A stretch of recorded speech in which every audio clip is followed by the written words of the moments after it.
మహి వెళ్ళగానే మను మెదడు నిండా మళ్ళీ ఫనీ ఆలోచనలే. ఏడాది వెంట పడితే అప్పుడు అతని లవ్ని యాక్సెప్ట్ చేసింది. ఈ 3 ఏళ్లలో ఫనీని లవ్ చేసి తప్పు చేశానా అని అనుకోవడానికి ఒక్క రీజన్ కూడా వదల్లేదు. అంత పర్ఫెక్ట్గా ఉండేవాడు. తనకిష్టమైన పువ్వు దగ్గర నుండి ఇష్టమైన ఫుడ్ వరకు అన్నిటి మీద కేర్ చూపించి తన మనసంతా నిండిపోయాడు. Why Phani please come back అని మళ్ళీ గుండెలు పగిలేలా ఏడుస్తూ కూర్చుంది. ఇప్పుడు ఫనీ వచ్చినా తనకి నేనేమవుతాను అని ప్రశ్న రాగానే తన జీవితం హెల్ లాగా కనిపించడం మొదలైంది. ఈ మానసిక సంఘర్షణలో టైం ఎంతైతుందో కూడా తెలియలేదు. డోర్ కొట్టిన సౌండ్ విని కళ్ళు తుడుచుకొని వెళ్ళి డోర్ తీసింది మను.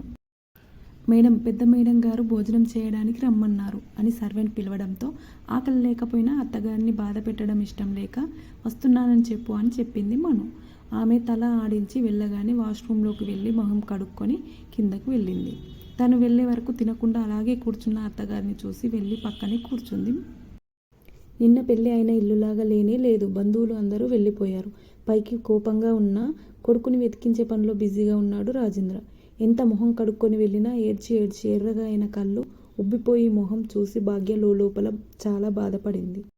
ఆవిడకి మనుని చూసి ఒక బాధ, చిన్న కొడుకు ఏమయ్యాడోనని ఒక బాధ, పెద్ద కొడుకు జీవితం అనుకోకుండా ఇలా అయ్యిందే అని ఒక బాధ. ఇన్ని బాధల్లో ఆవిడ కూడా ఎంత నలిగిపోతుందో మనుకి అర్థమవుతున్నా తన బాధలో ఆమెని ఓదార్చే స్థితిలో లేక మౌనంగా ఉండిపోయింది. చివరికి ఆవిడే నోరు తెరిచి, మను, నీకు జరిగిన అన్యాయాన్ని నేను మార్చలేను. నా కొడుకు తప్పు చేశాడు. దానికి శిక్షనే నువ్వు నా మహికి వేయకు తల్లి. వాడు షాక్లో ఉన్నాడు. అందుకే అలా కోపంగా మాట్లాడుతున్నాడు. కానీ నిజంగా నా మహి అలా ఉండడు. ఇప్పుడు మీరిద్దరూ ఈ బంధాన్ని యాక్సెప్ట్ చేసే కండిషన్లో లేరని నాకు తెలుసు. నీ మనసుకు అయిన గాయం చల్లారేలోపు మహి కూడా తన షాక్ నుంచి తేరుకుంటాడు. ఇప్పుడు మీ దగ్గర టైం ఉంది. కాస్త మనసు కుదురు పడ్డాక నిదానంగా ఆలోచించు. నువ్వు గతాన్ని మార్చలేవు. ప్రస్తుతం మాత్రమే నీ చేతిలో ఉంది. గతంలో జీవిస్తూ ప్రజెంట్ని పాడు చేసుకోకు. నువ్వు ఈ ఇంటి పెద్ద కోడలివి, మహి భార్యవి. ఈ విషయం గుర్తు పెట్టుకొని నీ జీవితాన్ని నువ్వే తీర్చిదిద్దుకో. నిదానంగా మహికి నీ మనసులో స్థానం ఇవ్వు. అక్కడి నుంచి ఫనీని తీసేయు అంటూ ఆవిడ ఒక్కసారిగా అవుట్ ఆఫ్ కంట్రోల్ అయిపోయి ఏడుస్తూ, భగవంతుడా, ఎందుకు నా మీద ఇంత కక్ష? నా నోటితో ఇవన్నీ ఎందుకు చెప్పిస్తున్నావు? ఒక బిడ్డను మర్చిపోయి ఇంకో బిడ్డను బలవంతంగా ప్రేమించమని చెప్పాల్సిన దుస్థితి తీసుకొచ్చావు. ఈ బాధ పగవాళ్ళకి కూడా వద్దు అని అంటూ పెద్దగా ఏడ్చింది భాగ్య. మను కళ్ళల్లో నుంచి కన్నీటి వరద తప్ప వేరే మాట లేదు. రాత్రి డిన్నర్ టైంకి కూడా మహి ఇంటికి రాలేదు. 11 గంటలు అవుతుండగా ఇంటికి వచ్చి ఫ్రెష్ అయి వచ్చాడు. భోజనం చేయకుండా పడుకుంటూ, నాకు బెడ్ షేర్ చేసుకునే అలవాటు లేదని గట్టిగా చెప్పడంతో మను మాట్లాడకుండా బ్లాంకెట్ తీసుకొని సోఫాలో పడుకుంది. లైట్ ఆఫ్ చేసి పడుకున్నారే గానీ ఇద్దరూ నిద్రపోలేదు. ఒక్క రోజులో లైఫ్ ఎలా టర్న్ అయిపోయిందో తలుచుకొని వాళ్ళ పరిస్థితిని వాళ్లే తిట్టుకుంటూ పడుకున్నారు.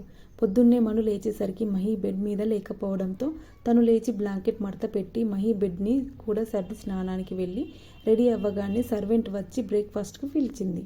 మను కిందకు వెళ్ళబోతుండగా మహి పైకి వస్తూ మెట్ల మీద ఎదురుపడ్డాడు. జాగింగ్కి వెళ్ళినట్లున్నాడు. ఒళ్ళంతా చెమటలు కక్కుతున్నాడు.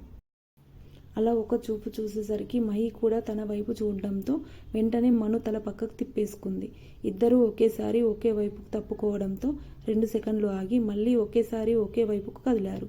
దాంతో ఆగమన్నట్లుగా చెయ్యి ఎత్తి సైగ చేసి మనుని పక్కకి జరిపి తన పైకి వెళ్ళిపోయాడు మహి.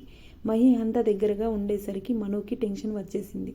లైట్గా భయం కూడా వేసేసరికి వణుకు కూడా వచ్చింది.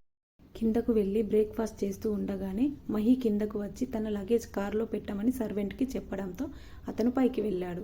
రాజేంద్ర కొడుకు వైపు చూసి, అంటే షిఫ్ట్ అవుతున్నావన్నమాట అని అడిగాడు. హా డాడ్ అని అన్నాడు మహి. గుడ్, వచ్చి బ్రేక్ఫాస్ట్ చెయ్యి. కాలు కడుపుతో ఉంటే బ్రెయిన్ కూడా పనిచేయదు అని అన్నాడు రాజేంద్ర. రా మహి, కలిసి ఉండే ఛాన్స్ ఎటూ లేదు. కలిసి బ్రేక్ఫాస్ట్ అన్నా చేద్దాం అని తల్లి పిలవడంతో ఆమెను చూసి కాదనలేక వెళ్ళి కూర్చున్నాడు మహి. సర్వెంట్ మను మహిళ లగేజ్ తీసుకువెళ్ళి కారులో పెట్టాడు. మను అత్తమామల కాళ్ళకి దండం పెట్టింది. రాజేంద్ర కోడలు తల మీద చెయ్యి వేసి నిమిరి పైకి లేపి, మీ నాన్న ఒక్కడే కాదు, ఇక్కడ నీకు ఇంకో నాన్న ఉన్నాడు. జరిగిన దాన్ని నేను మార్చలేను, కానీ నీకు ఏ కష్టం వచ్చినా నేనున్నానని మర్చిపోకు మను. నేరుగా మనింటికి వచ్చేయి. ఇది నీ ఇల్లు అని చెప్పి ప్రేమగా చెంప మీద చెయ్యి వేశాడు. ఆయన అంత ప్రేమగా మాట్లాడేసరికి మను చాలా ఎమోషనల్ అయిపోయింది. ఆయన మన చుట్టూ చెయ్యి వేసి కొడుకు వైపు చూసి, ప్లీజ్ నా మీద కోపం మను మీద చూపించకు మహి. తనకి సంతోషంగా ఉండే హక్కు ఉంది, అర్థం చేసుకో అని అన్నాడు రాజేంద్ర. ఆ మాటలు విని తల పక్కకు తిప్పుకొని, వెళ్దామా, నాకు ఆఫీస్కి టైం అవుతుంది అన్నాడు మహి. మను కళ్ళు తుడుచుకొని అత్తగారి వైపు వెళ్ళొస్తాను అన్నట్లుగా చూసింది. ఆవిడ చిన్నగా నవ్వి పర్మిషన్ ఇచ్చినట్లుగా చూసింది. బాయ్ మమ్మీ అన్నాడు మహి భాగ్య వైపు చూస్తూ. బాయ్ నాన్న, శని ఆదివారాలు మనోని తీసుకొని ఇక్కడికి రా అని చెప్పింది భాగ్య. ఐ విల్ ట్రై మా అంటూ తండ్రి వైపు కోపంగా చూశాడు మహి. ఆయనకు తెలుసు తను మహిని బలవంతంగా పెళ్లికి ఒప్పించి తాళి కట్టించాడని.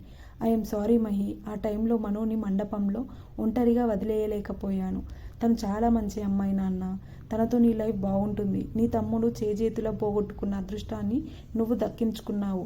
ఈ విషయం నువ్వు త్వరలోనే రియలైజ్ అయ్యి నీ ఇంటికి నువ్వు తిరిగి వస్తావు అనుకున్నాడు రాజేంద్ర మనసులో. మను కారులో కూర్చోగానే మహి కార్ స్టార్ట్ చేసి కొత్త అపార్ట్మెంట్ దగ్గరకు తీసుకువెళ్ళాడు. నిజంగానే కొత్త apartment, triple bedroom flat, open kitchen, hall, furniture కూడా చాలా బాగుంది.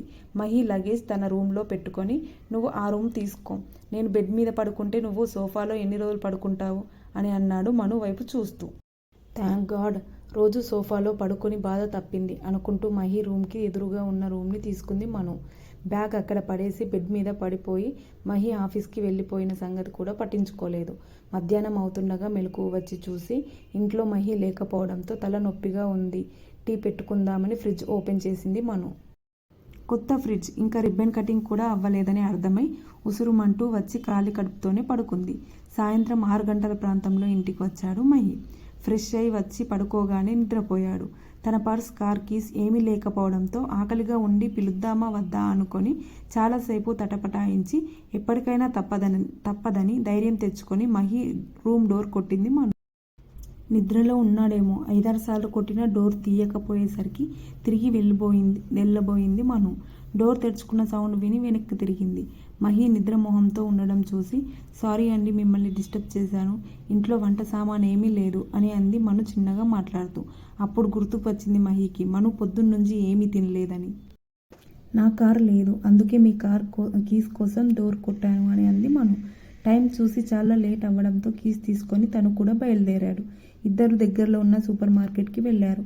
మను కార్ట్లో కావలసిన సామాన్ తీసుకుంటుంటే మహి తన ఫోన్లో బిజీగా ఉన్నాడు. సామాన్ చూసుకుంటూ ధ్యాస ముందుకు లేకపోవడంతో కార్తో ముందు ఉన్న వ్యక్తిని గట్టిగా గుద్దింది మను. అతను బ్యాలెన్స్ లేక కింద పడిపోయాడు. అయ్యో సారీ అండి, దెబ్బలు తగిలాయా అంటూ మను కార్ట్ వదిలి పడిన వ్యక్తి దగ్గరకు వెళ్ళింది. ఓయ్, ఇట్స్ ఓకే అండి, అంత గట్టిగా తగలలేదని చెప్పాడు గాని కాస్త గట్టిగానే తగిలిందని అతని మొహం చూస్తూనే మనుకు అర్థమైంది. అతను బలవంతంగా నవ్వుతూ పైకి లేవకుండానే హాయ్, నా పేరు నిఖిల్ అని పరిచయం చేసుకుంటూ చెయ్యి ముందుకు చాపాడు. అతను అలా సడన్గా చెయ్యి ముందుకు చాపేసరికి ఏం చేయాలో అర్థం కాక తన చెయ్యి ముందుకు చాపబోయింది మను. సడన్గా ఇంకో చెయ్యి నిఖిల్ చేతిని అందుకునేసరికి వెంటనే మను తల పక్కకు తిప్పి చూసింది. హో బేబీ, ఆర్ యూ ఓకే అంటూ ఎడం చేత్తో మను నడుం చుట్టూ చెయ్యి వేసి దగ్గరికి లాక్కొని ఇంకో చేత్తో నిఖిల్ని పైకి లేపాడు మహి.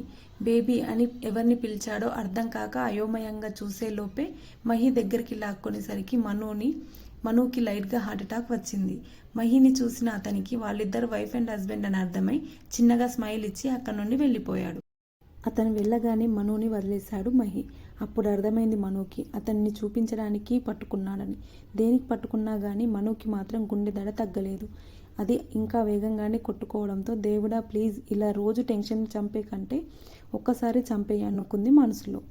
మరి మహి మనులు కలిసి జీవిస్తారా లేదా ఎవరి లైఫ్ వాళ్ళదే అన్నట్టు ఉంటారా? నెక్స్ట్ ఎపిసోడ్లో చూద్దాం. మీకు ఈ వీడియో నచ్చినట్టయితే లైక్ చేయండి, షేర్ చేయండి, సబ్స్క్రైబ్ చేసుకోండి. Thank you.